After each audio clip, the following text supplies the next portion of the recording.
Muito bom dia, minha amiga, meu amigo. Que Deus abençoe a vocês e faça de vocês a própria bênção, a própria fonte de luz para iluminar por onde quer que você vá e também aqueles que estão vivendo nas trevas. Olha, o texto que nós vamos meditar hoje, amanhã e durante esses dias é sobre o cego de nascença. O cego que estava à beira do caminho e que não clamou por Jesus, não o invocou, não pediu misericórdia. Enfim, ele não pediu nada ao Senhor Jesus. Jesus, vendo, diz o texto, vendo aquele homem cego, obviamente o Senhor Jesus se compadeceu dele. Mas o que ele poderia fazer para mudar aquela situação do cego? E o que ele pode fazer para mudar a sua situação? O cego não viu Jesus, não ouviu falar de Jesus, não tinha fé em Jesus. Não. Você tem olhos, você tem visto, você tem ouvido a palavra de Deus diariamente aqui conosco, você entende a palavra de Deus, você tem tido conhecimento de Jesus. Quer dizer, do ponto de vista espiritual, você tem visto Jesus, mas esse cego não. Ele não viu Jesus, nem do ponto de vista físico, muito menos do ponto de vista espiritual. Por isso, ele não pediu nada a Jesus, ele não clamou por Jesus. Mesmo assim, o Senhor Jesus foi ao seu encontro. Mas antes, os discípulos perguntaram: Senhor, quem pecou, este ou seus pais, para que nascesse cego? É claro que eles fizeram essa pergunta tola e deixaram o ensinamento de que as pessoas pensam que os sofrimentos vêm porque os seus ascendentes pecaram, fizeram alguma coisa errada. É claro que isso também conta muito, mas no caso do cego, ele não pecou, até porque ele nem tinha nascido ainda, como é que ele poderia ter pecado? Mas Jesus respondeu para os discípulos: nem ele pecou, nem seus pais pecaram. Não é que o cego não tinha pecado, não é que os seus pais não tivessem pecado, mas é que para que ele nascesse cego não tem nada a ver do pecado com o sofrimento dele. Foi o que Jesus respondeu. Mas ele acrescentou: isso aconteceu para que se manifestem nele as obras de Deus. Muito forte isso. Quer dizer, o cego que estava à beira do caminho não tinha nem noção de que Jesus estava ali.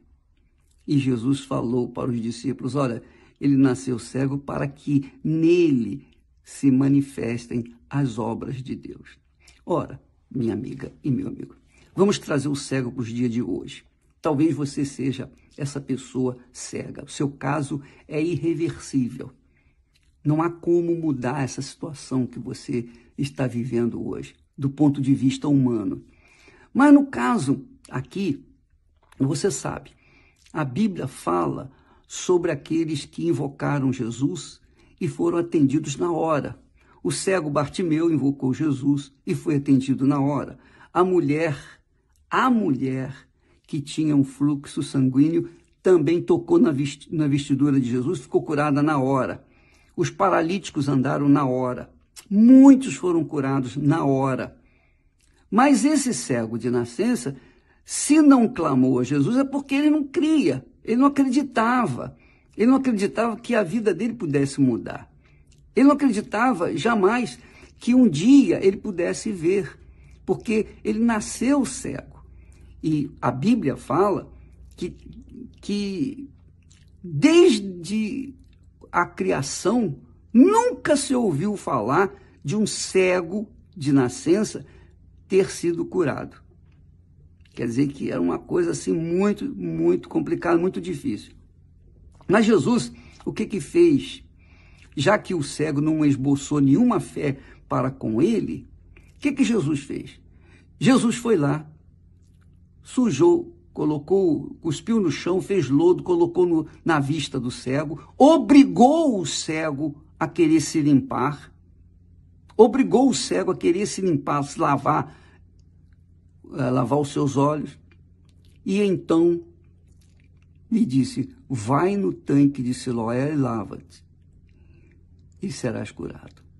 Então, essas palavras foram simples, diretas, objetivas, claras, claríssimas, mas exigiriam